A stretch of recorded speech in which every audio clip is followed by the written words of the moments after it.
Wait, stop everything. Did you just see that? A literal dog in California just cast a ballot.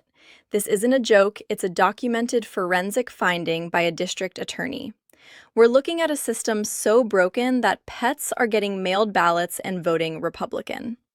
If you think your vote is secure, you need to see what's actually happening behind the scenes. The way the voting system is structured, we see quite a few flaws. You're able to register even if and cast a vote if you don't live in the country, as evident of his brother in Pakistan. And I think we have some evidence of 2 or 3 other people out of the country that voted. Is that correct? Yeah, approximately 2 or 3 other people out of the country, as well as people residing outside of the district. Okay. The online voter registration system, it seems to be an honor system. Anybody can put information in there to register to vote. All you have to do is click a box and say that you're not lying, and then you'll get an email from the Secretary of State or something in the mail saying thank you for registering to vote, and there you are. Once you're on the voter rolls, anytime an election comes around, guess what? You get mailed a ballot, right? You get mailed something to vote. So we found that a little bit problematic. You have to listen to what this sheriff is saying. He's exposing the absolute honor system that runs one of the biggest states in the country. Notice how he points out that people aren't even in the country, yet they're registered and voting. His own brother in Pakistan? That's wild. Look at his face when he explains the click-a-box registration. It's basically a pinky promise that you're a citizen. There is no back-end verification happening in real time. When he says they found ballots being mailed to people who don't exist in the district, that should be a massive red flag for anyone, regardless of your politics. It's not just a clerical error when it's happening on this scale. He's essentially saying the Secretary of State just sends out a thank you note and a ballot without a single document check. That tail-wagging dog story from The Hook suddenly makes a lot more sense, doesn't it? Schumer, you recently called the SAVE Act Jim Crow. Can you explain how it's Jim Crow to require an ID to vote in elections, to drive a car, to purchase alcohol, go to the DMV? Any comment on that? Leader Schumer, you said you're on the same page as... What do you think? Should we restore normal order in the Senate and actually go back to the standing filibuster? You said that you're sending a proposal. Pay close attention to the body language here. This is a masterclass in the political pivot. The reporter asks a direct, simple question.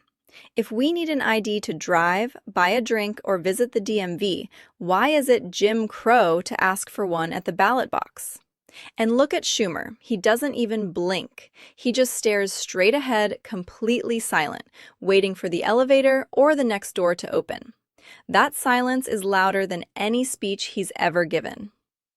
If there was a logical, non-political reason why an ID is oppressive for voting but fine for a Netflix account, he would have said it. Instead, he just walks away. It's that expert friend moment where you realize they don't have an answer that holds up to common sense. When the leadership won't even engage with the comparison to daily life activities, you know the narrative is starting to crumble under its own weight. Why not support voter ID? Well, look, first of all, this is not a problem that people are identifying or recognizing in the states. The states and local governments are perfectly capable of identifying when there are problems. This is obviously being cooked up by Donald Trump to justify his persistent and utterly bogus claim that he won the 2020 election when Biden beat him by more than 7 million votes. But what's wrong with the SAVE Act? What's wrong with it is that it might violate the 19th Amendment, which gives women the right to vote, because you've got to show that all of your different IDs match. So if you're a woman who's gotten married and you've changed your name to your husband's name, but so now your current name is different from your name at birth, now you've got to go ahead and document that. You need an affidavit explaining why. And why would we go to all of these the troubles in order to keep people from voting when none of the states that are actually running the elections are telling us that there's any problem? This argument from Jamie Raskin is actually fascinating from a legal gymnastics perspective. He's claiming that requiring an ID might violate the 19th Amendment because women change their last names when they get married. But think about the logic there for a second. If a woman gets married, she already has to update her social security card, her driver's license, her passport, and her bank accounts. It's a standard part of the process. Suggesting that women are uniquely disenfranchised by a name match requirement ignores the fact that they've already successfully navigated 10 other government agencies to update that same name. It feels like a reach, right? He's basically arguing that the trouble of showing an affidavit is too high a bar for the foundation of democracy. This It's a most very recent specific election type of for the legal House, panic that usually in many happens ways when was the simpler stolen by the arguments Republican against majority. The voter Republican has like a ID, three-seat, people had not like a having three-seat access to majority in them, the House. have been proven Those wrong three by seats were every poll gerrymandered showing out of that North even minority Carolina voters last overwhelmingly cycle. support And so we ID would laws. have either an even split House or a narrow Democratic majority were it not for that. And that's why I'm so glad that both we fought back in California in order to even the field, and Virginia is just issuing maps tonight to turn Virginia into a 10 Democratic, 1 Republican. Look at the terminology being used here. AOC is explicitly using the word stolen to describe the 2024 House majority. It's a complete 180 from the rhetoric we usually hear about questioning election results. She's blaming gerrymandering in North Carolina, but then in the very next breath, she's celebrating the new maps in Virginia that are designed to create a 10-to-1 Democrat to Republican split.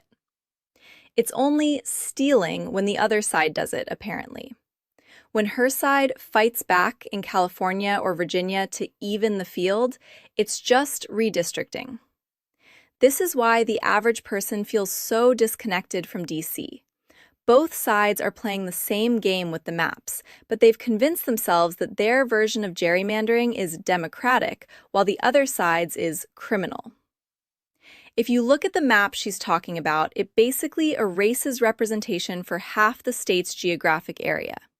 It's a high-stakes chess match where the voters are just the pawns. At what could happen in the coming election, do you see Democrats seizing the opportunity or the opening that Republicans are giving them?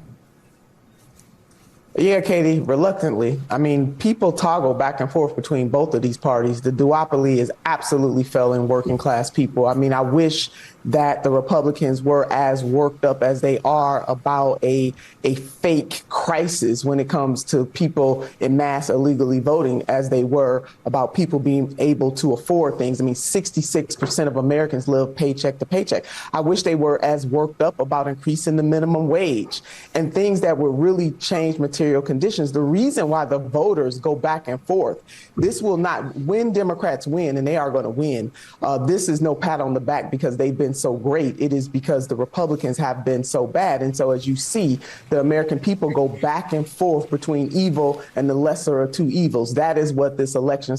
Nina Turner hits on something here that actually resonates with a lot of people who are tired of the constant back and forth. She calls it the duopoly, and she's not wrong about the material conditions. People are toggling between evil and the lesser of two evils because they can't afford their groceries. While the politicians are arguing over the minutiae of the SAVE Act or the 19th Amendment, 66% of Americans are living paycheck to paycheck. Her point is that the party winning isn't a pat on the back for being great. It's just a reflection of how bad the other side has become. It's a cycle of failure. She wants the focus on minimum wage and affordability, while the Virginia governor is signing bills to redistrict. It's a disconnect between power maintenance and people maintenance. It doesn't matter how many 10-to-1 maps you draw if the people in those districts can't afford to put gas in their cars. The system is showing its cracks, from voting dogs to silent leaders. What's your take? Is an ID just common sense, or is there more to the story? Drop a comment and let's talk.